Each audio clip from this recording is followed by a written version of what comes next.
The atmosphere in the room was suffocatingly quiet. You sat straight, stiff backed on the long leather couch, facing the John family across the polished coffee table. A delicate tea set rested between both families, untouched. Your fingers fidgeted in your lap, thumbs rubbing against each other, your eyes avoiding one specific direction. Him, John Jungkook, your senior from college. He sat beside his father, one arm resting on the back of the couch, the other elbow propped on the armrest. His fingers were loosely interlocked, eyes focused ahead with an expression so unreadable it sent a nervous chill down your spine. You remembered him well. Jungkook was the star student of his year, the one professors adored and students feared, not because he was cruel, but because he was untouchable. Always distant, always top of the class, always alone. He never looked at you once in all your college years. Or that's what you always thought. And now your families were trying to decide if he should become your husband. It was really funny. There was a time you thought, what if you get a husband like him? And now fate brought him in your life without even trying. Not a forced decision. Mr. John was saying, his voice calm, businesslike. We understand it's a lot to take in, especially for the two of you. Your father nodded. We just think it could be a good match. You both are hardworking, respectful, and come from similar backgrounds. You don't have to fall in love instantly, but marriage is about patience, about building something. Besides, you guys are not dating anyone, never have, so why not give it a try? You stared down at your knees. You could feel his gaze on you, just barely. It was subtle, quiet, like he was assessing you, but not with interest, more like calculation. Mrs. Jones smiled gently. We would never pressure either of you. We just thought it would be good for you to meet like this, openly. No secrets, no pressure, just honesty. A short silence passed before Mr. John turned to his son. Jungkook? Jungkook didn't speak for a moment. His eyes finally slowly moved to meet yours. Your breath caught in your throat. His voice, when it came, was low and calm. If she's comfortable with it, I have no objections. Just like that, no hesitation, no emotion, just a decision. So much like him. If he's sure, he never hesitates. Everyone turned to you, your lips parted, but your voice almost didn't come out. You forced yourself to meet his gaze again. If he's okay with it, I am too. You saw the faintest flicker in his expression. Surprise, approval, it vanished too quickly to be sure. Mrs. John clasped her hands together with a warm smile. That's wonderful. Your mother gave you a small squeeze on the knee. You made the right choice, but you couldn't feel it right now. Because the moment the decision was made, you felt like the air had been sucked out of your lungs.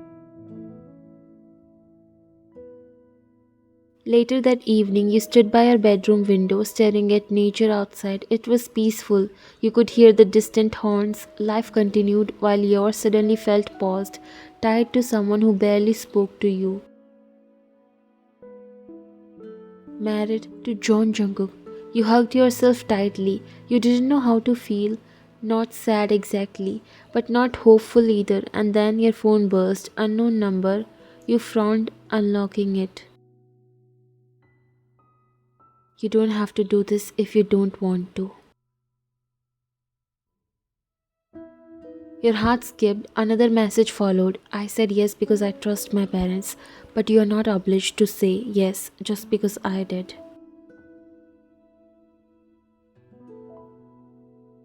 You stared at the screen. A rush of emotion hit you, confusion, warmth, and something else, something sharp. Why did you say yes so easily? You typed back. The reply was quick because I don't dislike you. Your eyebrows pulled together. That's not very reassuring.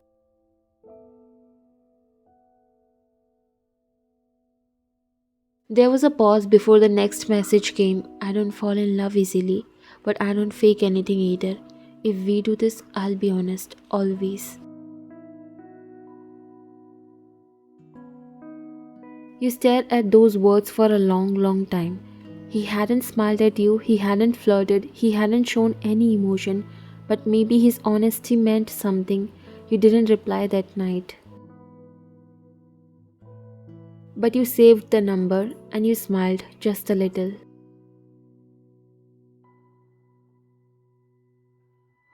Despite how quiet he was, Jungkook's presence had a way of filling a room. After the marriage agreement, the wedding date was set 6 weeks away with an engagement to happen in three. And somehow, even though you barely spoke, he began to slip into your life like he had always belonged there. No declarations, no grand gestures, just quiet, subtle presence. You noticed it first the day your coffee machine broke. You hadn't said anything to anyone, just grumbled to yourself in the kitchen that morning and left it at that. But the next evening, when you came home from work, a brand new machine was already unboxed and set up. No note, no explanation, just there. Later, your mom told you that it was Jungkook who sent that.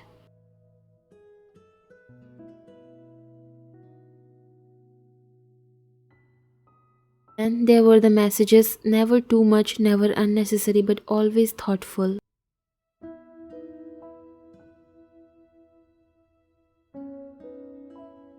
It's raining, don't forget your umbrella. You left your charger in the living room. Did you eat yet?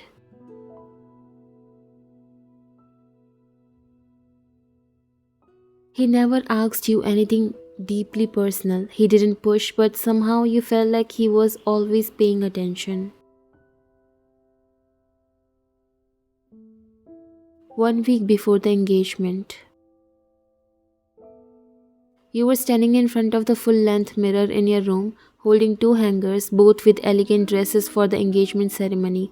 One was silver and soft, the other midnight blue with subtle sparkle.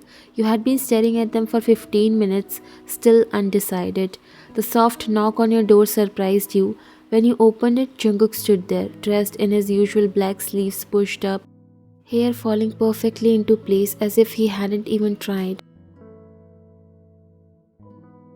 I'm going to the city center. If you're going to shop, I'll drive you. You blinked. How did you?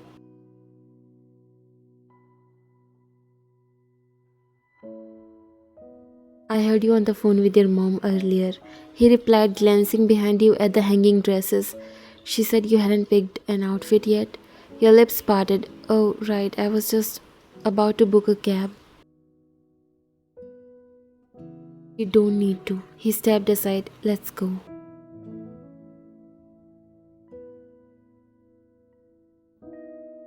You hadn't expected the ride to feel so easy. He didn't talk much, but the music in his car was soft, calming. City lights blurred past the windows as the two of you drove in silence. You kept sneaking glances at him from the passenger seat, the way his hand rested on the wheel, the soft line of his jaw. It felt unreal. You sitting beside John Jungkook, your college senior, now your fiance, and he was actually here.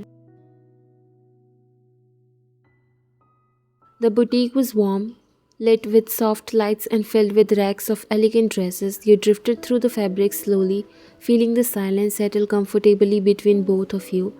Occasionally, you would glance back and find him not far behind, hands in his pockets, waiting patiently. You can sit, you said after a while, smiling shyly. You don't have to follow me around like a lost dog. I'm not lost, he said, and you noticed lips twitching slightly, just making sure you don't get buried under a mountain of sequins. You let out a soft laugh, surprised by the joke. It was the first time you have heard. You held up a dress. What do you think? Too much sparkle? He gave it one slow look. I think you'll make anything look good. You blinked. Was that a compliment? He shrugged, eyes back on the rack. If you want it to be. Your heart did a weird somersault.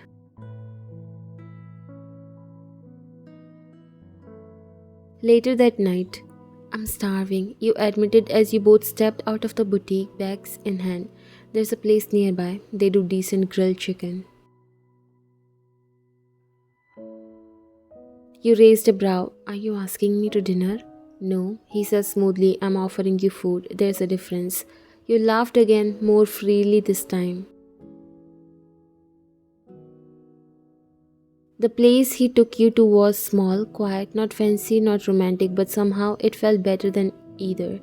You ate slowly, talked more than usual, mostly about neutral things, work, annoying habits, old professors, and when you both walked out into the cool night air, you realized you hadn't felt this light in weeks. From that day on, things shifted, not dramatically, but in tiny, meaningful ways. He started eating dinner at home more often and sitting with you. He started asking for your opinions about curtains, music, dye colors. One evening, you fell asleep on the couch while watching a movie. When you woke up, you found a blanket over you, tucked carefully to your shoulders, and a glass of water on the table beside you. He never mentioned it, you never asked, but your heart noticed and it bloomed. The engagement. It was surreal. The lights, the soft music, the clinking of glasses, your family smiling, guests taking pictures, voices all around you, but all you could feel was the gentle pressure of Jungkook's hand on your waist, steady, firm, and warm. You look nice, he said as he leaned toward you, voice low so only you could hear. You clean up okay yourself. You whispered back with a grin. He didn't smile, but his eyes softened, just enough for you to see it. Your parents were glowing, the guests were swooning, and for once you weren't pretending, you were happy. He didn't feel like a stranger anymore. It was 2 days after the engagement, and you kind of shifted into your new house that was an engagement gift from his parents. When you came home from work and heard laughter in the hallway, female laughter, you paused at the entrance, your fingers still wrapped around your bag strap. Then you saw her standing in the living room in heels, a white blouse, glossy lips, and a bright smile, her hand resting on Jungkook's arm like she belonged there. But you also noticed how Jungkook respectfully pulled back slightly so her hand fell down. That small gesture said so much. You didn't tell me you were getting married, you idiot. She teased playfully, smacking his shoulder. I would have flown back sooner if I knew you were being forced into a suit. Jungkook's face was calm as always, no one forced me. She turned toward you then as if just noticing your presence. Oh, you must be her, the fiancée, she said, voice laced with sugar. Hi, I'm Hana, Jungkook's best friend, since college. Your heart sank, you remember her. You had heard it once, mentioned briefly by your mother. His parents say he was close to someone before, she had said. But it's nothing serious. Now she was here, beautiful, familiar, and standing a little too close. You forced a smile. Nice to meet you. She tilted her head, sizing you up. You are cute. I expected someone more serious. You just smiled tighter, but in your chest something cold started blooming. The way she looked at you like you didn't fit beside him. The way she said, I expected someone more serious, like you were some last minute replacement. You weren't insecure by nature, but her presence made you feel small, unworthy, like you didn't belong in this story that was suddenly full of shared history you weren't a part of. Your eyes flicked toward Jungkook, and that's when it happened. He was still looking at you, but this time his gaze wasn't unreadable. It was focused, intent, a little too sharp to ignore. Stepped toward you, not rushed, just one smooth step. Then he turned to Hana, voice steady but laced with something colder than usual. One of us should be cute, he said, and you blinked. I'm already serious enough for both of us. For a second, you didn't understand what he meant, but Hana did.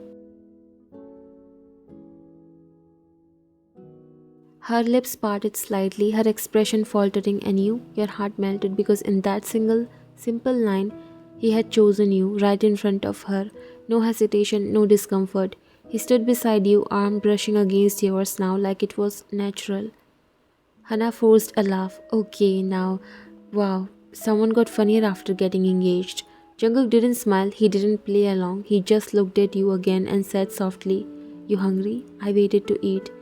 Something lodged in your throat. You nodded silently. As you walked past Hana, Jungkook's hand lightly touched the small of your back, barely there but enough to send warmth rushing through your chest. You hadn't expected that. Not from him, not yet, but that one small moment said more than you wanted to hear. He didn't need to make a scene, he didn't have to insult Hana, he just had to stand beside you and remind you, without even saying it directly, that he was already on your side. The John family home was alive with laughter and music that night. It was a small pre wedding dinner, just close friends and family, but the living room burst with warmth and clinking glasses, everyone excited and dressed in soft celebration. You had worn a pale beige dress that Jungkook's mother insisted brought out your softness, and even Jungkook had commented under his breath, "You look good in light colors." But as the night wore on, so did your silence because she was here, Hana, radiant, effortlessly confident, dressed like she knew the effect she had on people, and clearly she still had it. Everyone gravitated toward her. Your mother had laughed at her jokes. Jungkook's father had complimented her travel stories. Even your own cousin had said, "She's cool, isn't she?" Kind of like a drama heroine. You tried to laugh, you tried to join, but something inside you kept sinking. Jungkook, though quiet as always, didn't stop her from being near him, from pouring his drink, from touching his arm like they had been doing this for years. You didn't want to feel it, you hated the way your heart twisted with it, but you excused yourself quietly and slipped out through the back door.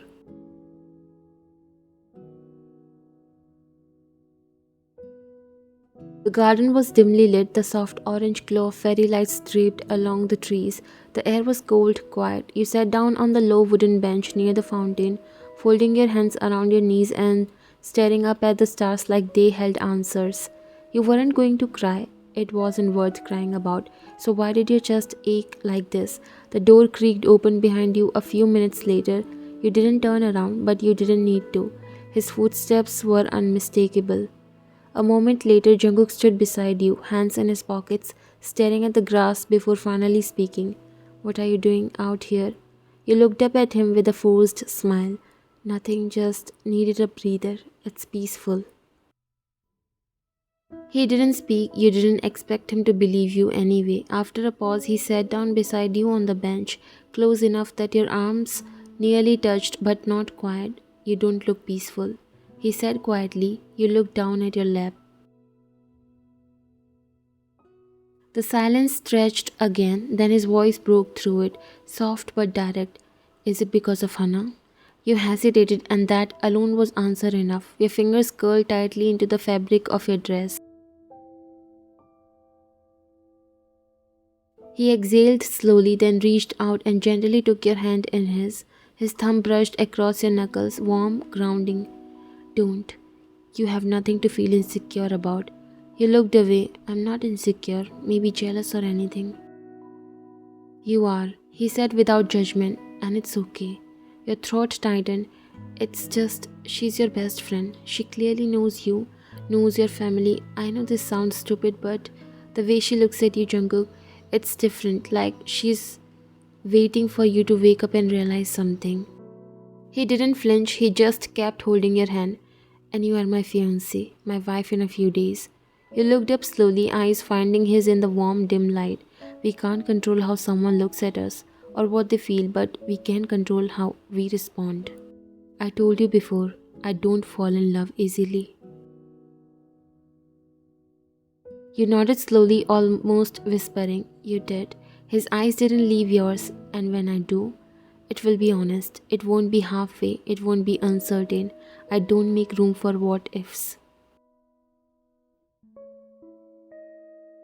He paused, his thumb still moving gently across your skin. "And right now, I only look at one person, you." You swallowed, the words hitting you so much deeper than you expected. He wasn't poetic, he wasn't overly expressive. But his voice, that calm steadiness, felt more solid than anything anyone had ever said to you. "And if this," he added, gesturing loosely between you. If it ever becomes too much for you, I'll handle it. I'll make changes, whatever makes it easier. You frowned. What do you mean? If her presence makes you uncomfortable, I'll set boundaries. I'm not going to keep people in my life who make my wife question herself. The word wife landed heavy in your chest. Real, so real. You would do that? I already have. His eyes flickered just briefly. I just haven't told her yet. You stared at him, overwhelmed, heart thundering. Why are you like this? His brows lifted slightly. Like what? You smiled, the smallest laugh slipping past your lips. Quiet, cold, but then you say things like that, and suddenly I don't know what to do with my heart. He looked at you for a long second, then he said softly, keep it safe. I'll take care of the rest.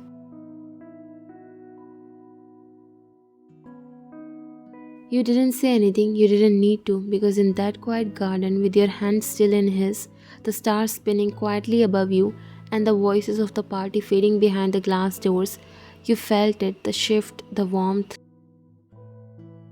the slow, steady beginning of love.